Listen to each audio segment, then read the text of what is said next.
is the Oaks, a house in the country which I rented for the summer. As an author, I write tales of mystery and murder. But the things that happened in this house were far more fantastic than any story I've ever had published. I brought a staff of servants from my city apartment, and my maid Lizzie Allen, who had been with me nearly 20 years. Lizzie? Yes, Miss Cornelia. Is the car ready? It's at the door. Look, Miss Cornelia, them servants you brought from the apartment are talking about walking out on us. Really? Well, I know they don't like it here, but I didn't think it was that bad. Well, they've been hearing things about the killer that the police call the Bat and the murders that he committed here this past winter. Now people are saying that he's back again. Well, how can they be sure of that? Has he committed another crime? No, not yet, but that ain't saying that he won't. Here's something else. You've heard about the bats they have here. Animal bats, the kind that fly. Yes, yes. Look what it says in this magazine. This is a report from the State Health Department, and it says some of them bats is rabid. Well... And that ain't all. Now there's a rumor going around that it was the Bat himself, the killer, I mean, that released the rabid bats in this neighborhood. Oh, that's ridiculous. Well, the housekeeper, the cook, the butler, and the upstairs maid don't think so. Well, I can't help what they think. If hysterical nonsense like that can scare them out of their good jobs, it's their loss, not mine. Come on, Lizzie, I've got to get to the bank.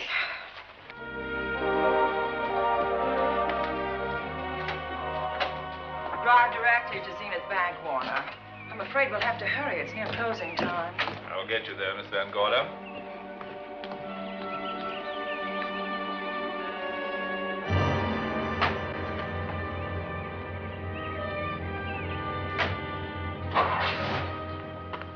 Thanks again. Miss Van Gorder. How do you do, Mr. Barry? How are you? I'm very well, thank you. You remember Lizzie Allen? Of course. Hello, Miss How Allen. do you do? So you're spending the summer with us again? Yes, yes. I've leased the Oaks, the home of your bank president, John Fleming. I heard you had. I was surprised. Why? Is there something the matter with it? No. I was surprised because Mr. Fleming said he would never rent it. Oh? Well, I rented it from his nephew, Mark Fleming, who has the real estate office here. He said his uncle would be gone the entire summer. That's right. Mr. Fleming's in the North Woods now with his physician, Dr. Wells. Oh, pardon me. Dale, I want you to meet my wife. We were married at Christmas time. That must have been nice. Believe me, it was. Oh, here she is. How My wife, do Miss you Van Gorder, Miss Allen. How do you do, Mrs. How do you Bailey? do? Cornelia Van Gorder. Yes. Oh, well, I've read every murder mystery you've ever written. I just adored that weird one, The Private Morgue of Dr. X, even though it gave me the shivers. Only the shivers? Scared hell out of me. Oh. Well, I really mean that Miss Corney killed them off in that one. When you refer to my books, please don't call me Miss Corney. Pardon me, Mr. Bailey. Mr. Hines is here to see you. Oh, yes. Excuse me, please. Oh. Don't be strangers now. No, no, I we should won't. say not. Oh, so you're a bride. Well, not quite. Not since Christmas. No, I'm sure I've seen you. Well, I used to be my husband's secretary here in the bank. Of course I remember. May I welcome our most distinguished visitor back to Zenith? Oh, that's very charming, but, Lieutenant Anderson. Lieutenant Anderson, of course. Chief of Detectives of the Zenith Police Department. This is Miss Allen. Miss Allen. How do you do? Lieutenant Anderson is one of our favorite citizens. He's on the bank's board of directors. Not bad for a policeman. You must have made a good thing of it. Well, I saved my money, if that's what you mean. It's near closing time, and I've got some business in the safe deposit vault. Please come and see me, Mrs. Bailey. Oh, I'd love to. And you, Lieutenant. Thank you. Goodbye. Goodbye. Nice to meet you. My, what a charming woman. She moved into the Oaks just the other day. That house is a proper setting for a writer of mysteries. Oh, it certainly is. Vic, what's the matter? Come in here, both of you.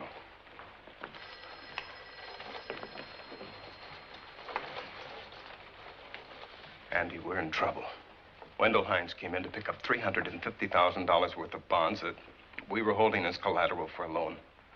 They were kept in our special vault. Mr. Fleming and I are the only officers of the bank who have access to that vault. So? The Hines bonds are gone. That's not all. Other negotiable securities are missing. From what I can gather, short of a careful check, the bank has been looted of over $1 million worth of securities. You'll have to notify Fleming. I wish I could talk to him. Unfortunately, he and Dr. Wells are deep in the woods. They can't be reached by phone.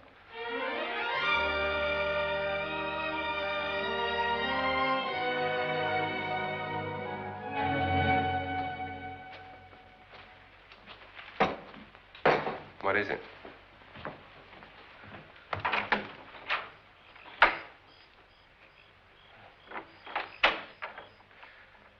I thought I heard someone on the path coming from the lake. Had an idea it might be that guide of ours. Oh, Sam won't show up until morning. It's a 20-mile canoe trip from here to civilization. 5 will get you 10. Sam has a message for me. I thought you told him at the bank not to bother you. I did, but they'll bother me. Doctor. Yes, John. What would you do for $500,000? Anything short of murder. Why not murder? Too messy. Too great a risk? For $500,000? Yes. I pinched $1 million from the bank. Well, I'm not kidding. I embezzled it. Not that I think you wouldn't do it if you thought you could get away with it. I got away with it. I'm not talking about currency. I took negotiable securities that could be converted into cash. I have the cash in 10s, 20s, and 100s. Well, I'm your doctor, not your lawyer. Why tell me this? You'll find out why. Who's going to take the blame for the robbery? Bailey, the cashier. They'll never suspect me. I like Bailey. Well, so do I. I love the guy. I gave him his first chance. He has a lovely little wife. Charming girl. Was the best man. Where's the $1 million? In my family's tomb in Zenith. In the crypt with my father's casket. I don't buy that, John. No? No. You forget that I had you in charge when you were a very sick man. When you raved in delirium. And I heard you talk about a hidden room. Now, where else could you put a hidden room except in that mansion you built? That white elephant you call the Oaks. Look, everyone knows I have a bad heart. Now, who would doubt it if you wired the bank directors that my heart had failed? That I had fallen from a great height here in the woods. And that I was badly smashed up. You could ship the body back for burial and instruct them not to open the casket due to the condition of its contents. Well, you realize, of course, that we'd have to have a body to put in that casket, which means that we'd have to deal with an undertaker at this end. Of course. Well, where do we get a body? Couldn't we provide one of our own? How about Sam? Sam, our guide? Sam weighs about as much as I do. He's practically a hermit. He wouldn't be missed for a long time. The local undertaker would know him. Not if we made him look as if he'd been in a serious accident. But if Bailey's going to take the blame, why'd he have to do this? A jury might acquit him. In that case, I'd be a logical suspect. I could disappear, of course, but it's safer if they think I'm dead.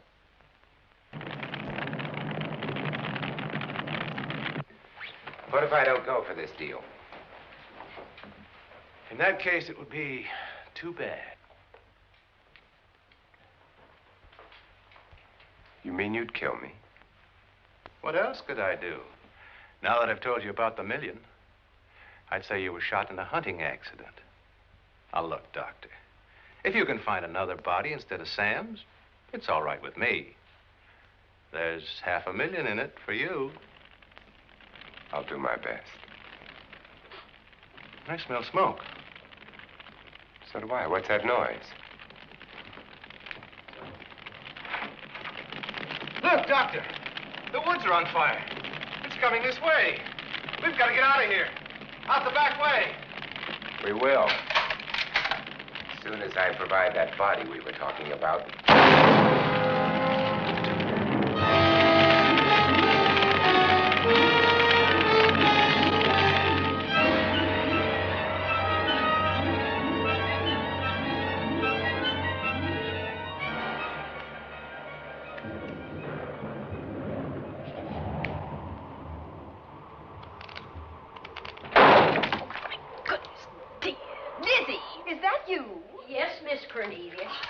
There's a storm coming up, and it's gonna be a snorter. The wind nearly blew the door off its hinges. Well, that noise blew my game higher than a kite. I think I've lost some of the cars. Oh, I'll get them for you. Oh, I see you found the paper. Drat that paper boy, scooting by on his bicycle, just chucked it into a clump of bushes and let it go at that. For land's sake, Mr. Vic Bailey's been arrested. Oh? I think. Victor Bailey, vice president and cashier of the Zenith Bank, was arraigned before United States Commissioner Alvin Fielding, charged with the embezzlement of over $1 million. I can't believe Vic Bailey had anything to do with that robbery. Oh, well, I see our landlord is home again. Landlord? Mr. Fleming. Dr. Malcolm Wells is back in town with the body of John Fleming, president of the Zenith Bank, who was killed in a forest fire. Mr. Fleming will be laid to rest in his family's tomb on Friday. And I hope he stays there. Well, why shouldn't he? Well, this is his house. And ever since he died, some funny things have happened here. For instance? The housekeeper, the cook, and the butler said that they heard strange noises at night. And the upstairs maid swore that she met a man without a face coming up the back stairs. Oh, so that's why they quit and left me to run this place without a staff. They didn't tell you, Miss Corney, but the truth is they were scared to stay. But you're still here, Lizzie. Haven't you seen anything? No. No, and even if I had, I ain't afraid of ghosts. They're afraid of me. Honest, Miss Corney, a spiritualist told me once that ghosts was allergic to me. But this Bat feller they keep talking about in the paper, I guess he'd be different. No, I don't think you'd have the same effect on him. Oh, dear. What are they trying to do? Drive people away from this part of the country? Why, what does it say about the Bat? Specialty seems to be killing women. My goodness, 2 of them in one night. All his victims died the same way, like their throats had been ripped open with steel claws. That's a charming little caper. I'll have to try it sometime. In a book.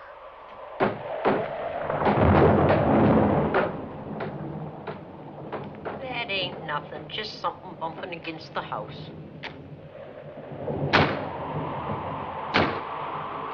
That's just the wind banging a door. Pay no attention to it. Listen to this. One of his victims, who lived for a moment after she was found, described the Bat as a man without a face. Honest, Miss Corney, I think that woman must have been exaggerating.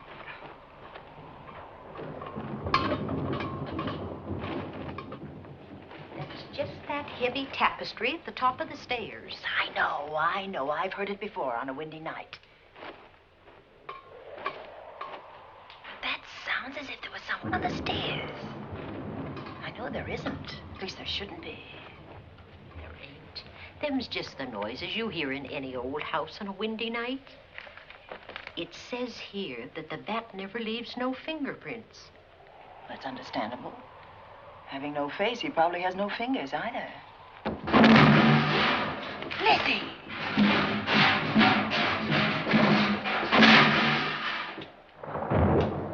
And that, I suppose, is the cat dropping its dentures.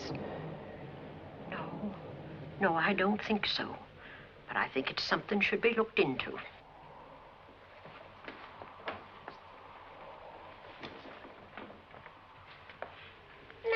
chucked him down here?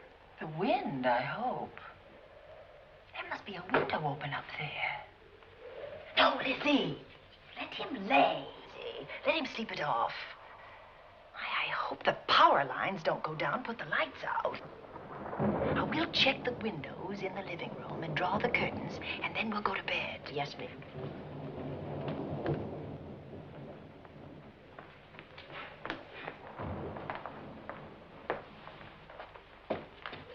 I won't be a minute.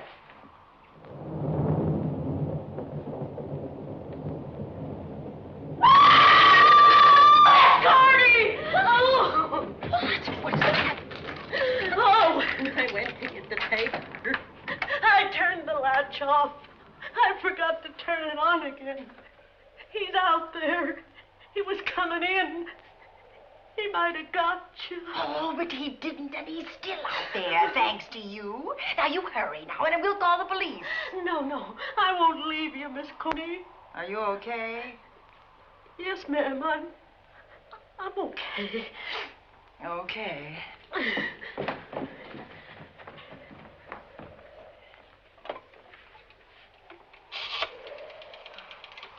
Operator? Give me the police department, please. Zenith Police Department. This is Cornelia Van Gorder. I'm living at the Oaks. We know about that, Miss Van Gorder. Just a moment ago, a man tried to force his way into this house. You're not alone there, are you? What about your servants? Well, I have none except my chauffeur, and he's away. He won't be back until the morning. Now, there's only 2 of us here tonight, and we're going to lock ourselves in my room. Now, if any of your men see anything, will you have them call me? I'll send officers over there right away. Oh, thank you very much. Come on, Lizzie. We're going to sleep in my room.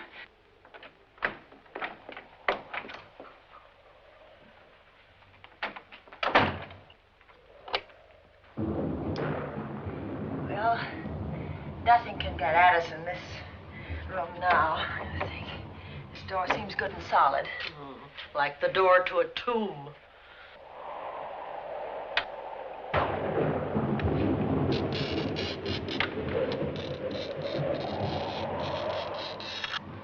I think that couch will be comfortable. There's some extra bedding, you know. Yes, closet. ma'am. Let's see now.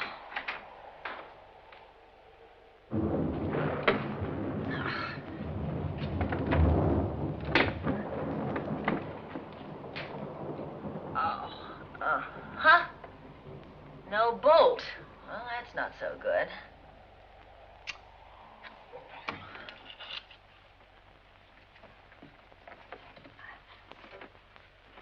What's that for? That, my good woman, is a booby trap. If anybody tries to open this transom, this will be knocked off, and we'll hear it fall.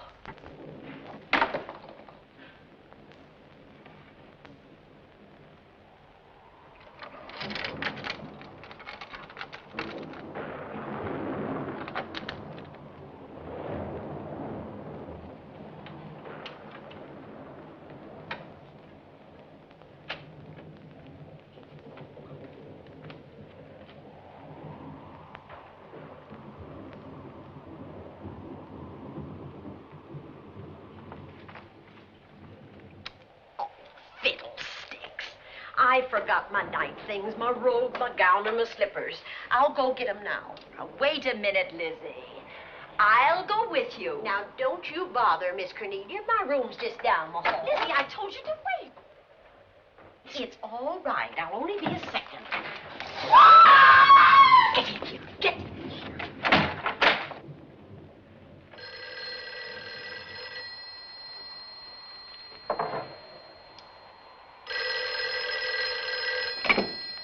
Yes?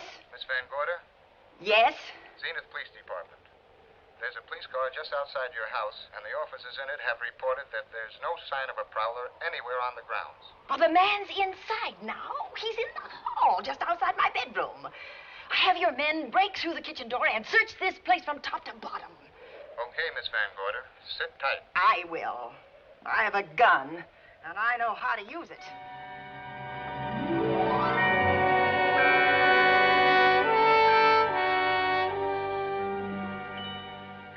Oh, relax. relax, Lizzie. The police did a good job. They couldn't find anybody in here. But we both saw him, Miss Cornelia. All right, so he got away. But there are men on guard outside, so just try and get some rest. There's nothing can get at us here.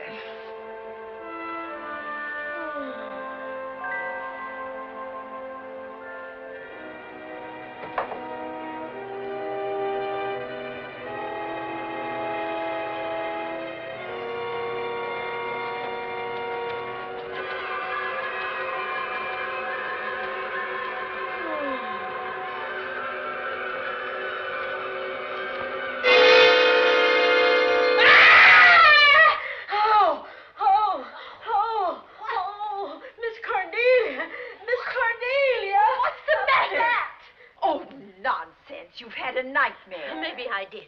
But there was a bat and it bit me. What? It flew in that closet. Oh, good gracious, Lizzie, you're right.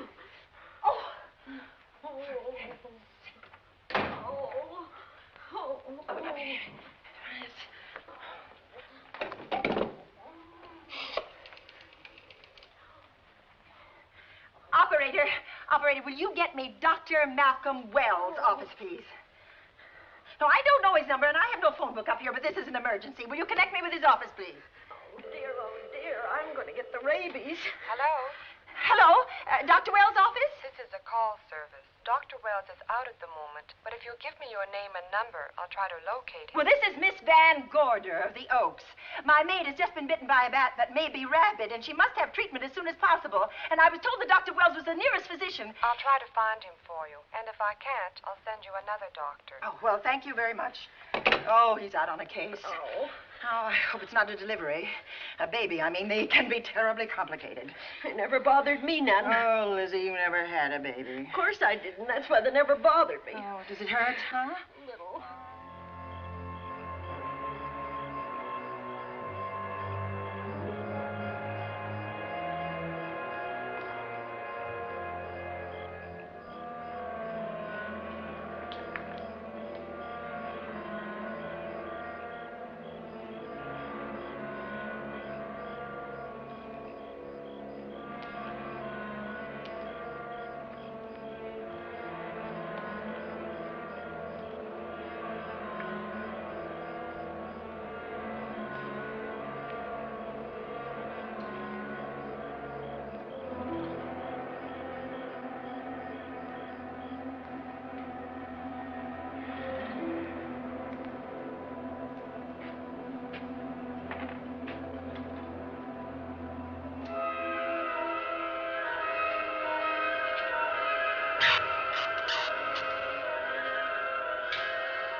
Dr. Wells?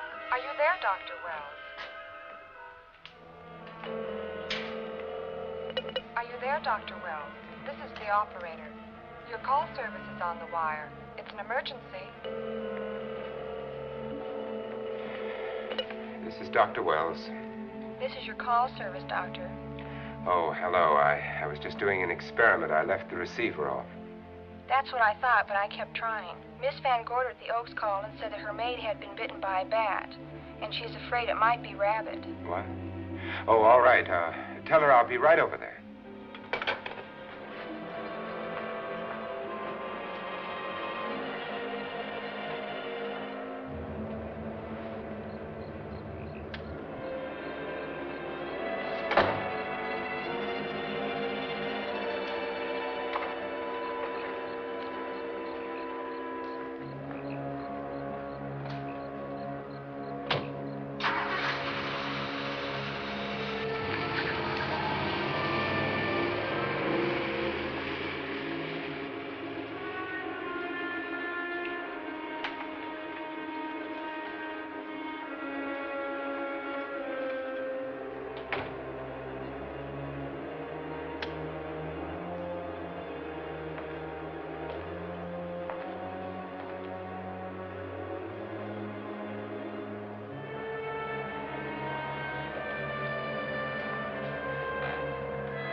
Who's there? Dr. Wells. Come in. Good evening. Oh, I'm so glad they found you, Doctor. Well, I reached my office shortly after you called. How is your maid? Is she in any pain? No, she doesn't seem to be. Did the bat get away? No, I believe it's still in my bedroom. Oh, good. I'll want to examine it. There you go, Miss Allen. Now you feel better? Doctor, have I got the rabies? Well, I can tell you better after I've examined the bat's brain under a microscope. That thing's got a brain? Oh, you'd be surprised. Where is it? I think the little darling is in that closet. Oh. You know, it's a pity you leased this house, Miss Van Gorder. Why a pity? Well, my dear lady, I don't want to alarm you, but... Oh, well, after tonight, nothing can alarm me. Yes, I understand. It must have been terrifying. So many unexplainable things have happened here. There's something about the place. Your servants must have sensed it when they walked out on you. An apprehension of disaster. Well, let's see. Aha! Yes. There he is. All right, now, take it easy. Nobody's going to hurt you. Quiet now. Quiet.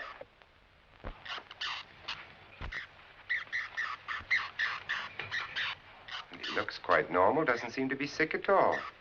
Oh, ain't that nice? I've been worried about him. Well, you should be. From his appearance, I'd say that he doesn't have any infection. In which case, you've had a narrow escape. Now, you take one of those tablets I left for you, and I'll guarantee you a good night. And I'll drop in on you tomorrow. Oh, thanks for everything, Doctor. Now, don't worry, I can find my way out. Oh, I know you can, but do let me help you.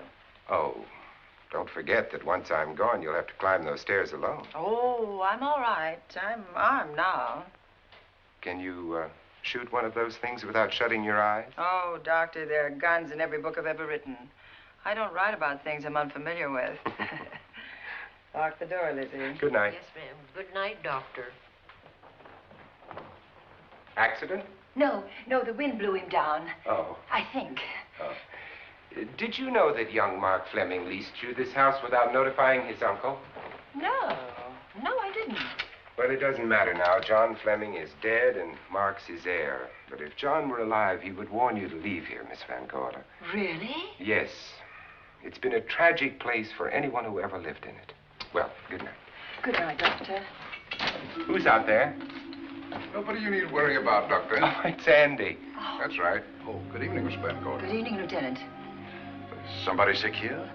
My maid was bitten by a bat. Oh? A rabid bat? Well, I'll know for sure when I get to my lab. I caught the bat. It happened indoors? In my bedroom. Yes. How'd it get in?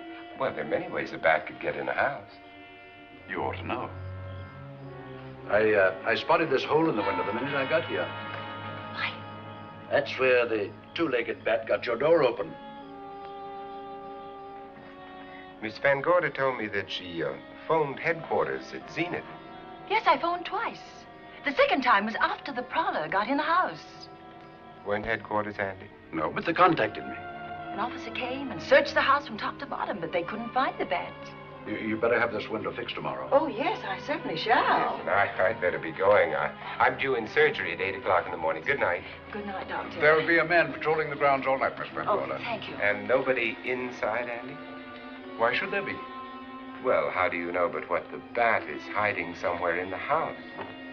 I'm quite sure he isn't in the house, Doctor. Not now. Good night. Good night.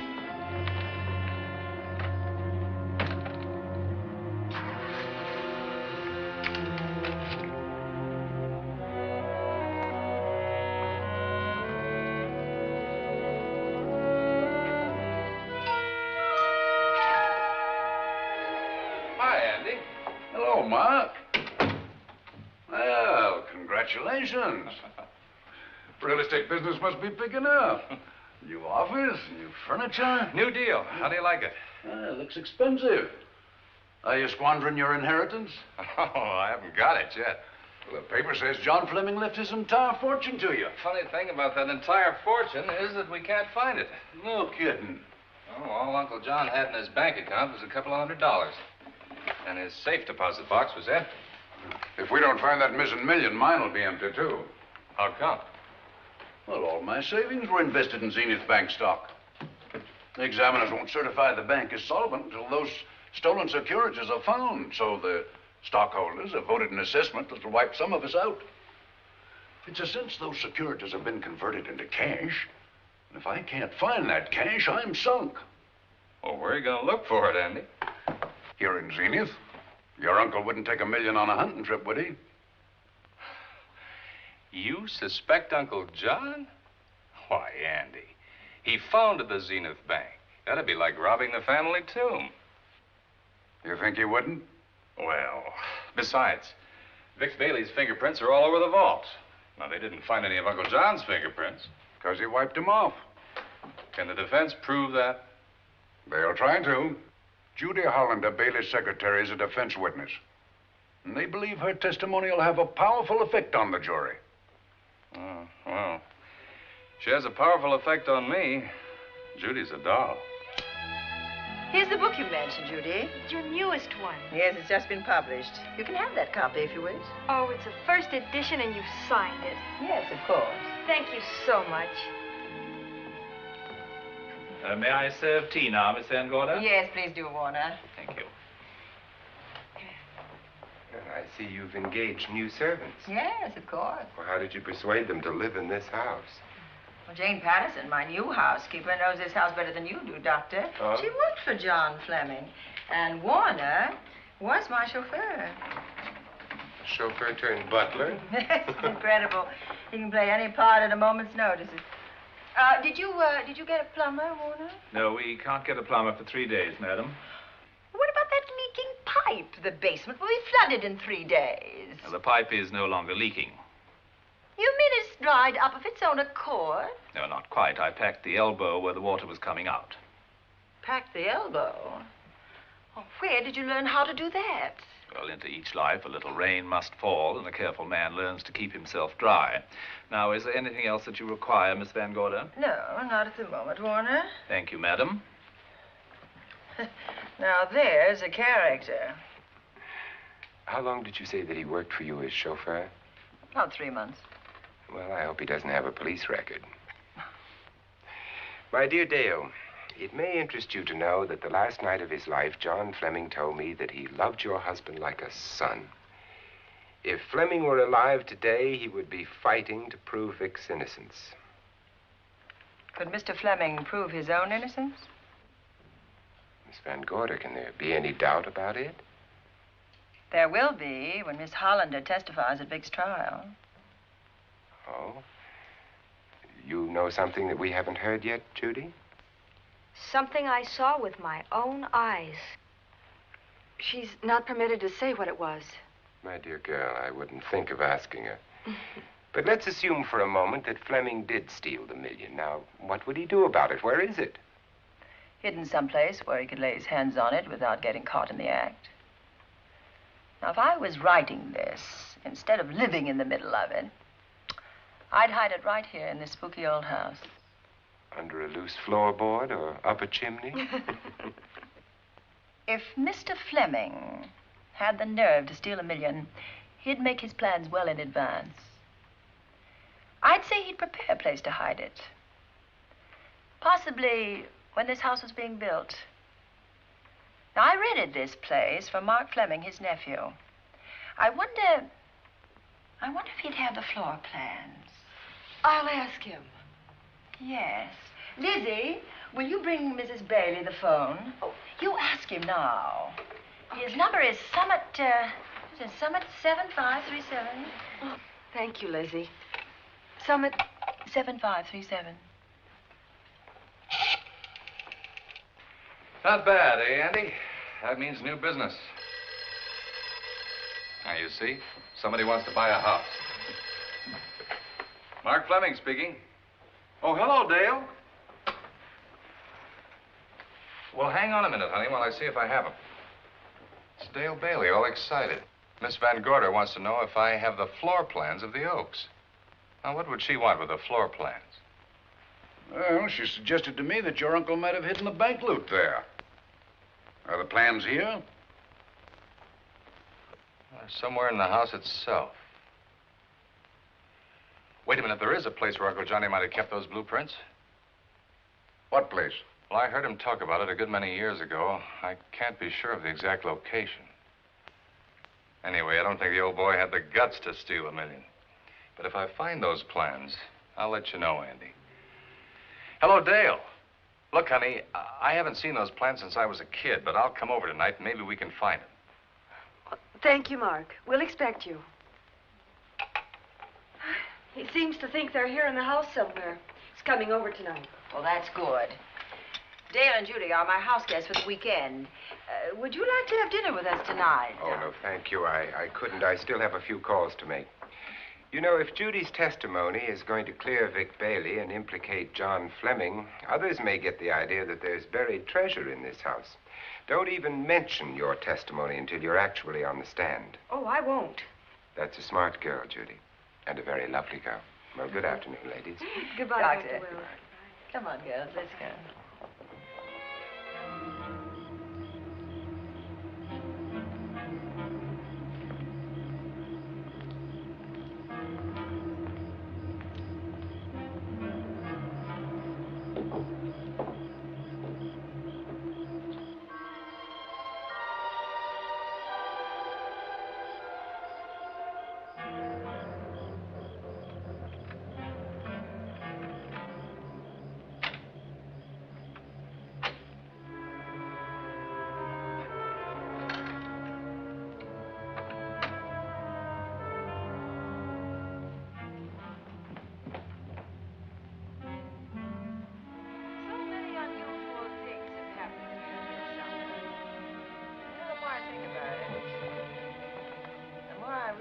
I should be putting them down on paper.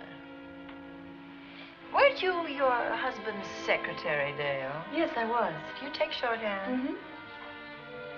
Well, my dear, if you'd like to have your mind occupied, I want you to work with me while I write the story of this fantastic criminal, the Bat.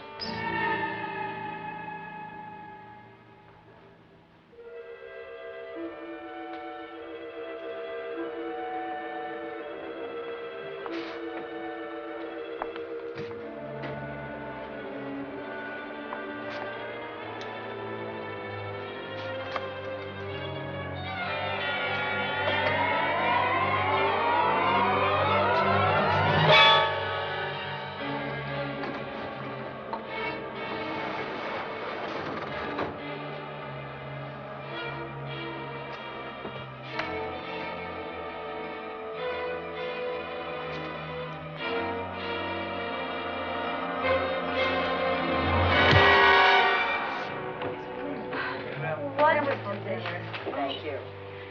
It's really nice. Good dinner, Lizzie. As usual. Wonderful.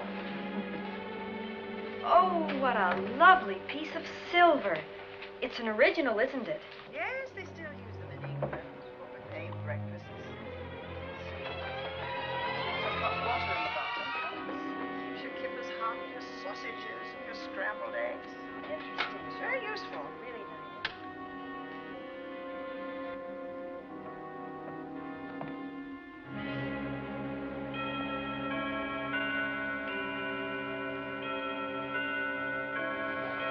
Clock hasn't struck the hour in the last 10 years, if I'm to believe what Mark Fleming told me.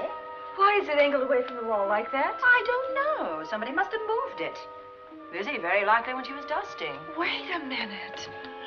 Did you know there's a door in this paneling? No, I didn't. Oh, my gracious, so there is. Maybe it opens to a secret passage. Oh, certainly to a secret something. Who knows, girls? We'll be about to stumble on that missing million. Oh, this is... Oh, there's a panel. There must be some gimmick to it. There always is. Yes, it moves. It moves. Oh.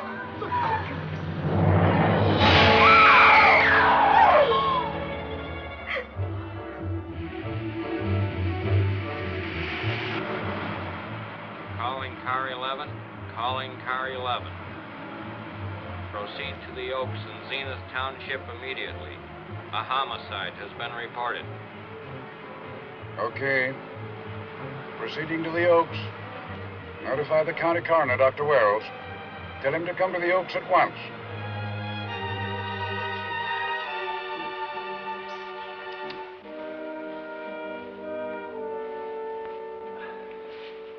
Horrible. As if his throat has been torn by some creature with fangs or claws. That's his sign. We found it on the others he killed. I'd hoped those reports that he was up to his old tricks again were pure imagination, but apparently they're based on fact. He's come back. Back to the scene of his kills. Yes, that's who I mean. That's who did this. The Bat. Who found Mark? We all did. And it's Dale and Judy and I. Lizzie was in the dining room. This is my new housekeeper, Jane Patterson. You know, she worked for John Fleming. I know her. Where were you, Mrs. Patterson? In the kitchen, cleaning up. I cooked the dinner tonight. Did you know that the secret closet was here? No. It was behind the grandfather's clock. Well, it was I who found it, really. Noticed the clock had been moved and the door wasn't quite closed. I'll get it.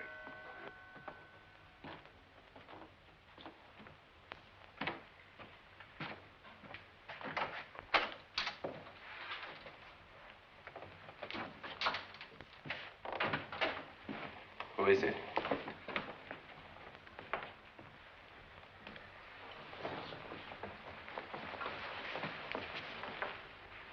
Mark Fleming. As coroner, you saw the same wounds on the others. How long's he been dead? Oh, I'd say about a half an hour. You believe it was the Bat? That's the Bat's trademark. Perhaps he's still in the house. That's possible. Why should he be? Because he's looking for something, and like you, he believes it's here. And he's a persistent killer.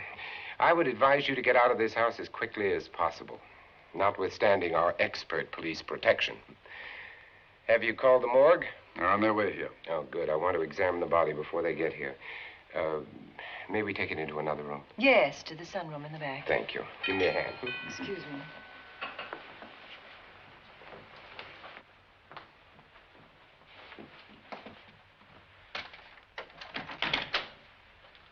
Oh, Warner, where have you been? Well, madam, it was... Has been an accident? There's been a murder. Mark Fleming, the young man from whom I leased this place, was killed here tonight. They know who did it? Well, they believe it was the Bat. I'm sorry I had to use the front door, Miss Van Gorder, but I forgot my keys, and when I rang the bell at the kitchen door, there was no response. Oh, this is Warner, Lieutenant. He's my butler. He was my chauffeur. Why'd you promote him? But it's very difficult to find a butler. They don't like service in the country. Have you been a butler before? I've served in many capacities, sir, but this was my night off, and I forgot my keys. I heard that part. What time did you leave the house tonight? Oh, about 6:30. I had dinner at Wiley's Roadhouse. Can you prove where you spent the rest of the evening? I can try. Try hard. And don't leave the house. I'll get to you later. Very good, sir. I shall be in my room, Miss Van Gorder, if you need me. Yes, Warner. Surely you don't think he's... Warren and I've met before. I can't recall where or when, but I will.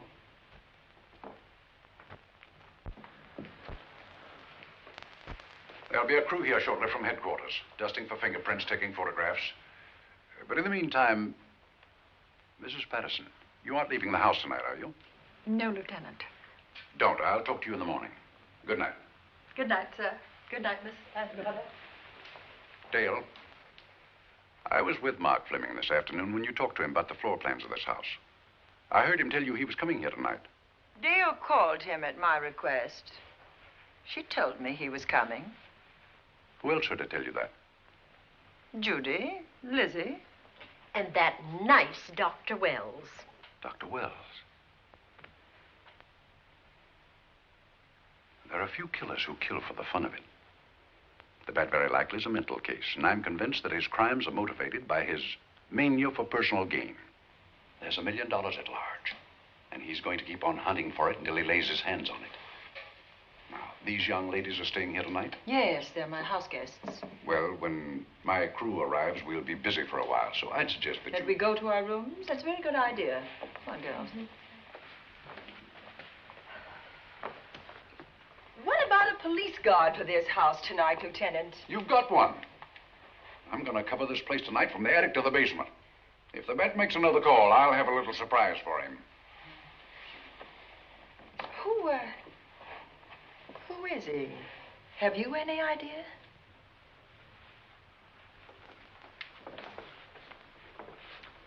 He could be anybody. So far, there are clues to his identity, but nothing we could take before a jury. I'm afraid we must look higher than the criminal world. He may be a merchant, lawyer, doctor, scientist, one of the pillars of his community. Ladies, lock your doors tonight. Stay behind them. I promise you you'll be safe. Good night. Good night, Lieutenant. Good night.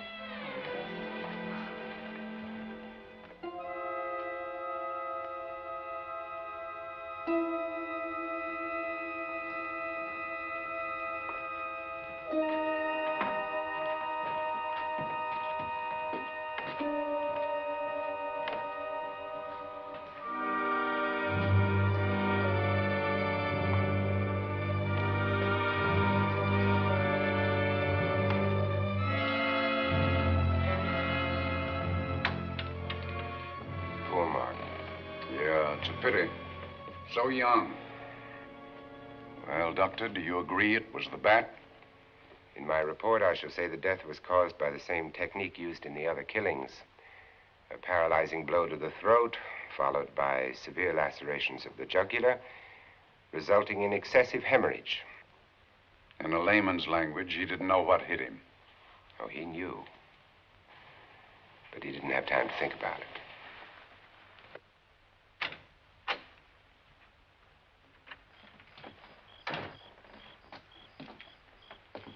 Staying here tonight, Andy? Well, until I check the doors and windows, but I'll be back bright and early in the morning. Neither snow, nor rain, nor heat, nor gloom of night stays these couriers from the swift completion of their appointed rounds. A lot of people are due for a shock when I close this case. Yes, I'm sure they are. Good night, Andy. Don't get hurt. Good night, Doctor.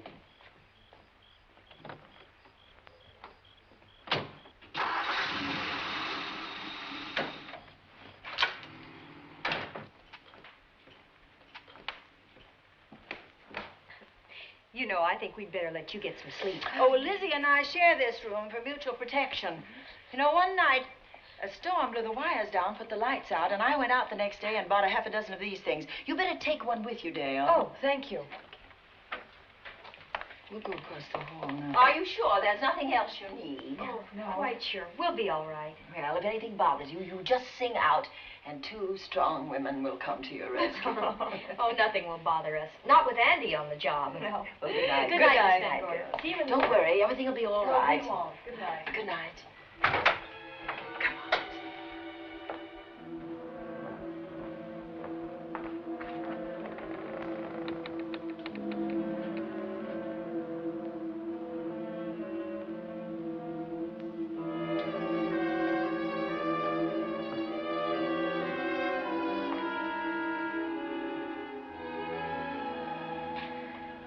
I don't think I'll sleep tonight.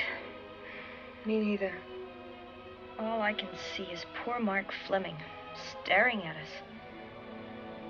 I thought that when people died, their eyes closed, as in sleep. Don't think about it. I'll bet you're thinking about it. No, I was thinking of my poor husband sleeping in jail tonight. Oh, Judy, I love him so much.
What's that noise?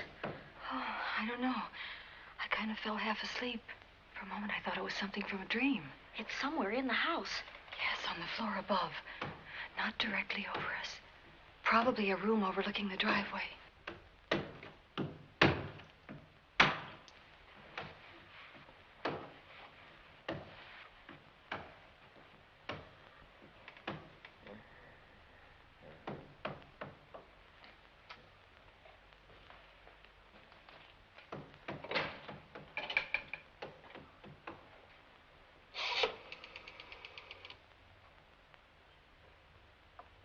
Should we call Miss Van Gorder? She'll hear it. How can she help but hear it? Oh, besides, we don't want her to think we're a couple of hysterical women. Well, I'm about to become one. Oh, I dear. had it for one night. Dale, you're not going out in that hall. I want to know what's happening up there. But Lieutenant Anderson said if we stayed behind our locked doors, we'd be safe. Vic isn't safe locked up in that jail. Oh, but... Suppose that stolen money is in this house. Mark Fleming seemed to think it was. Maybe that's what somebody's looking for. Oh, for heaven's sake, don't you hear that awful noise up there? Now, Lizzie, you've just got to stay awake. The house phone and the outside phone wires have been cut, and we can't get help. Where's that policeman? Oh, I don't know. Something must have happened to him. Now, go on, get on your robe.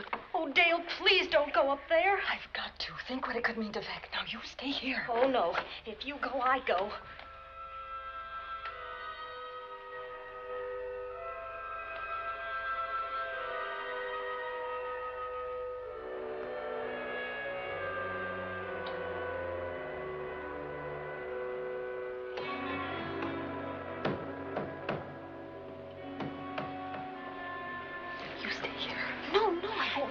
They're alone. You wait here. I'm going to see what it is. Oh, please let me go with you, Judy. Dale. Will you warn me if anyone comes? I'll only be a moment. Now, wait.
Judy.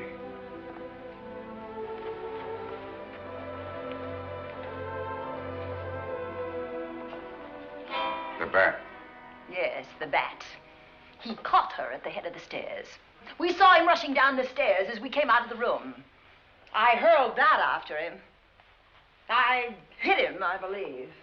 I'm going to cover this place from attic to basement, you said. Well, what were you covering when that poor child was murdered? Where were you? I saw a man outside in the grounds. I went out there and hunted him. I heard him in among the trees, and so I followed the sound of him as far as the brook down near the back road. And then I lost him. I'd rather give my own life than have this happen to Judy. But I told you to stay in your rooms and lock your doors and stay there. What was she doing at the head of those stairs? That was my fault. They heard a strange noise. Heavy pounding in one of the rooms on the 3rd floor. We all heard it. I wanted to see what it was. Judy, wish she wouldn't let me go out by myself. I made her stay on the balcony. What about your new butler? Oh, well, he's in his room, I suppose. Oh, Mrs. Patterson. Oh, yes. Did you know what happened here? No, sir, but I heard the screams. I went to call Warner. We have rooms on the same floor, but he wasn't in his room. His bed hasn't been slept in. If Mrs. Patterson heard the screams, Warner could certainly hear them. You're quite right, sir. I heard them. Oh, you did? And where were you? Outside in the grounds. Miss Holland has been murdered. No. Oh, so you're surprised. Shocked. Well, I've seen better performances. I remember you now. Your name's not Warner. I've got a circular in my office with your picture on it. The Chicago police not so long ago were hunting for you in connection with the robbery. You're right again, sir. And they found me and they tried me and I proved my innocence and I was acquitted. That could have been a lucky break. Where were you when this child was killed? I told you before, sir. Outside. What were you doing there? I was following you. I saw you leaving the house, and it seemed that you were hunting someone. I thought you might need some help. Oh, yes, sir. I followed your flashlight down through the trees. Then it disappeared. And then suddenly, as I was staring out into the darkness, I was struck by something on the back of the head. The next thing I knew, I was lying on the ground. I realized I'd been knocked out. I wish you had been knocked out. But then we'd have found you with your mask still on your face.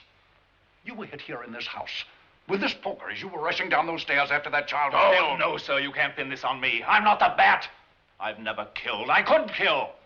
I won't take the rap for this.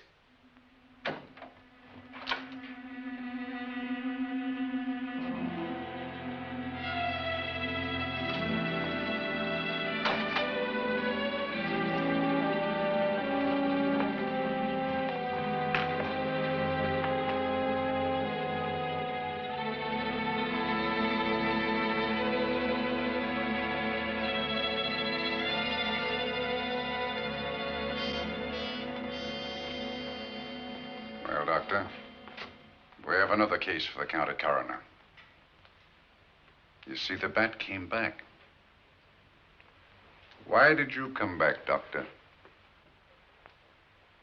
Well, I had an accident about a mile down the road. The right rear wheel of my car came off, and I plunged into the ditch. This was the nearest house, so I came here to call for help. I thought I'd find you around, Andy. Physician, heal thyself. You must have been hit by something on the back of your head. I told you I had an accident. So you did, Doctor. So you did. I could be wrong. But maybe I'm not. We shall see. All right, dear, let's start a new chapter. For days, the murders held the headlines. Lieutenant Anderson grilled us and ransacked the house from top to bottom. Warner was not placed under arrest, but his every move was watched. At night, except for a detective on guard in the house, the police and the reporters left us alone. And on one of those nights, without telling Lizzie or anyone else, I pursued a secret investigation of my own.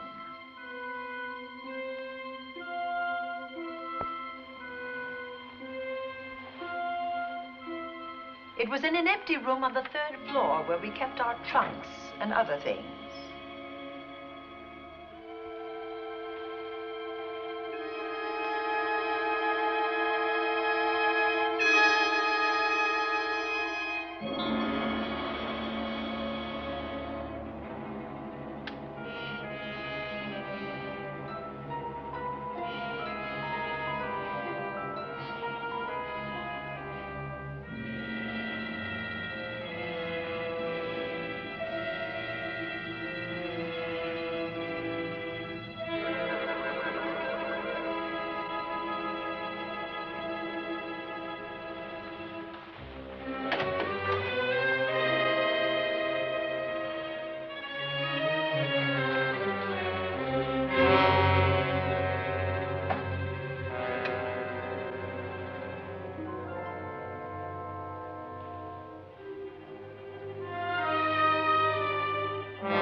idea to kill me in my own lab and let people think that I'm the Bat. But you had to kill me first. What was it to be, ambush? And clever as you are, you're not smart enough to do that. Nor were you smart enough to find the money, though you came quite close to it. But I know where it is. And when you're dead with that sign pinned on your chest, I'm going to collect it and live happily ever after. He destroyed himself. How true that will be. Well, goodbye, Bat.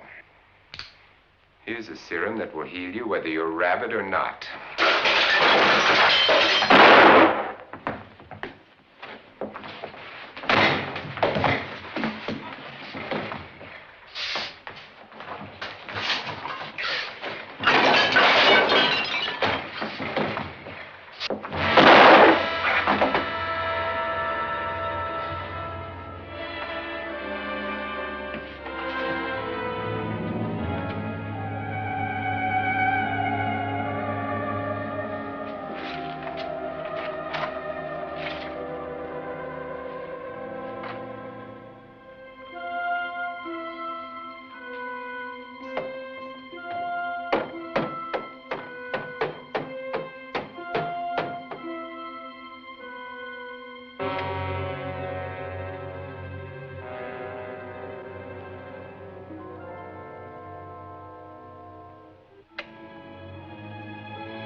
Something's wrong.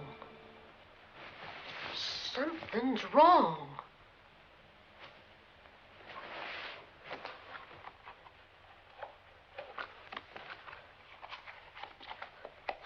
Miss Cornelia.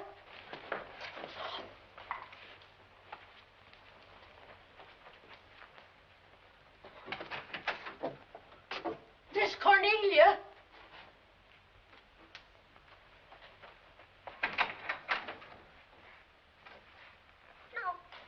Would she be going at this time of night?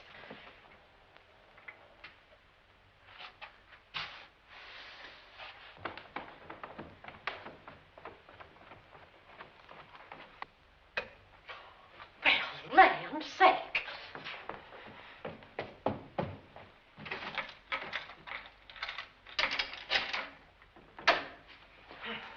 I never. Oh. Mr. Davenport. Mr. Davenport. Oh, a fine thing. The door unbolted, the chain off, and you asleep on the job. Wait till Lieutenant Anderson hears about this. Come on, wake up. What's the matter with you? I don't know. My head hurts. My whole body's numb. Here, take a sip of this. Try to snap out of it. I'll be back in a minute.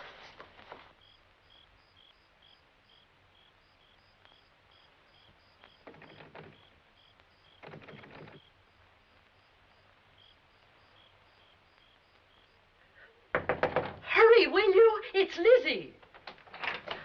I'm terribly worried. I can't find Miss Cornelia anywhere, and something's happened to the policeman. I don't know what. Get Warner. Bring him to the drawing room. Tell him we need him.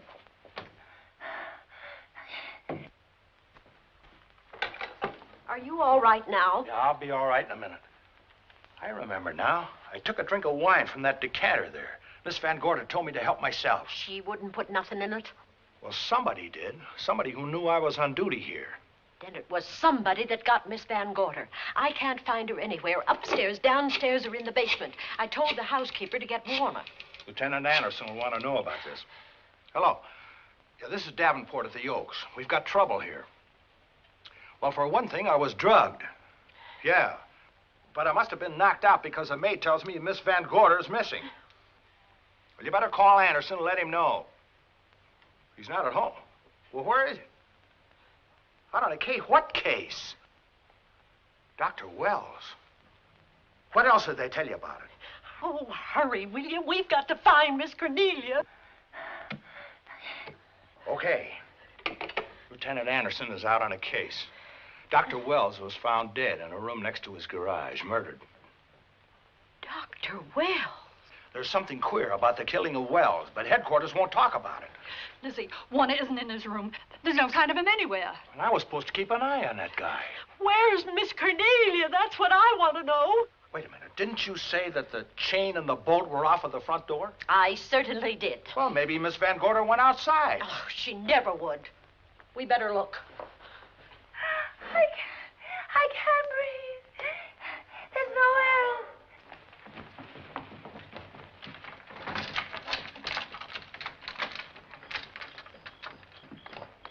Miss Cornelia.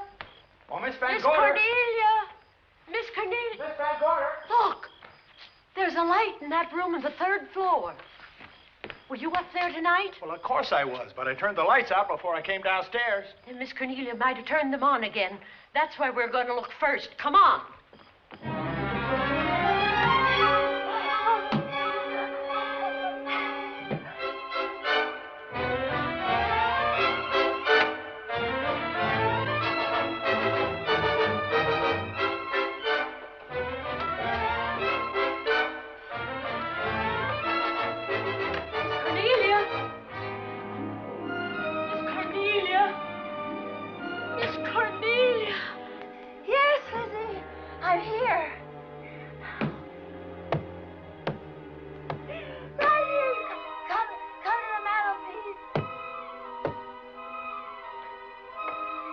Miss Van Gorder, what do we do now?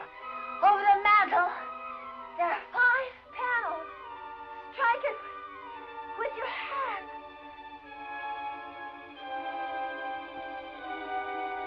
Which panel did you say, Miss Van Gorder? Oh, I can't. I just can't. Miss Van Gorder, which panel? We couldn't hear you. She said strike it. What difference does it make which panel? Strike them all. Look.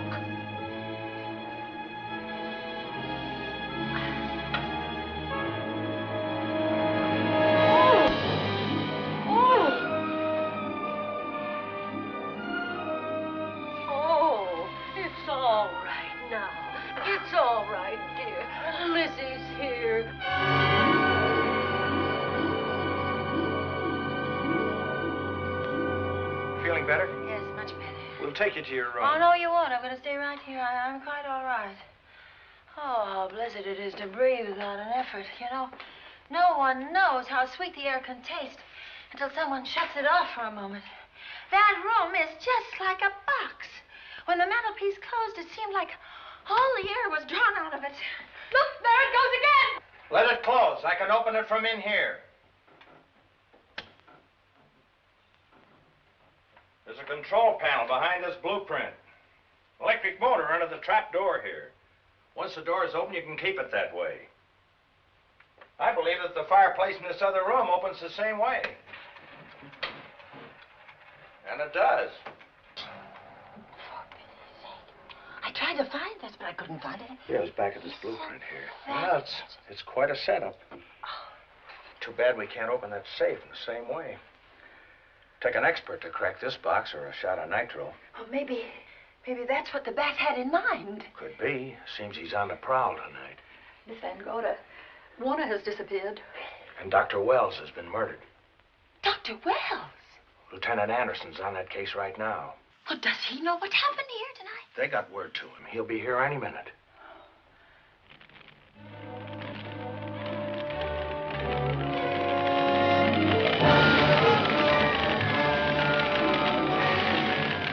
What's that noise? Miss Van Gorder, the garage is on fire. Scott, look at that. Lizzie, put that light out in the other room. Now, where are you going? To report the fire. Well, you just stay right here. Miss Van Gorder, the garage. Well, let it burn. You watch the stair. Can't you see that fire was set to get us out of the house? Out of the house? Were you talking about the... Yes, I'm talking about the bat. Now that the lights are out, he'll think his trick has worked, and we've gone. He'll be here any minute. Well, so will Lieutenant Anderson. I hope so, but the bat will be here first. And he'll kill again if we're in his way. We've got to be as clever as he is.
But you'll be safer downstairs. I'll take care of you. Well, the others can go, but I'm going to stay right here.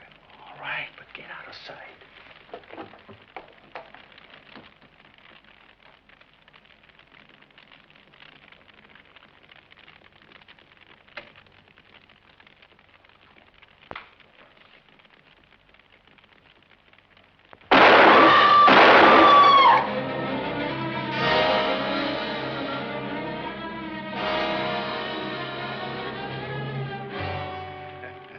Let's face it, ladies, and get it over with. Others have seen my face before they died, but I'll have to deny you that pleasure. This would make a good scene for your book, Miss Van Gorder, but I'm afraid you'll never write it.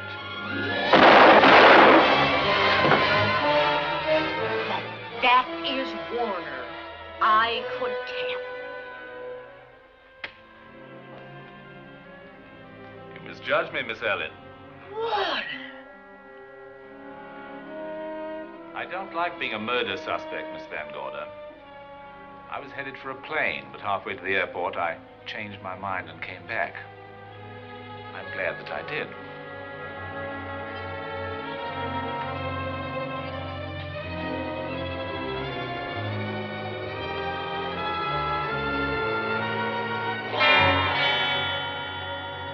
Why, it's Lieutenant Anderson.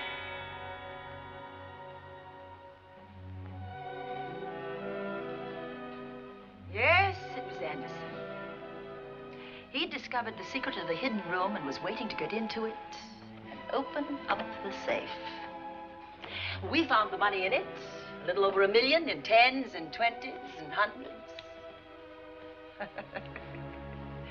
Good old Andy. With all his ill-gotten gains invested in bank stock. It's rather a clever way to hide stolen money. In the open, as it were, and so respectable. But don't try it. No matter how clever you are, you can't hide murder.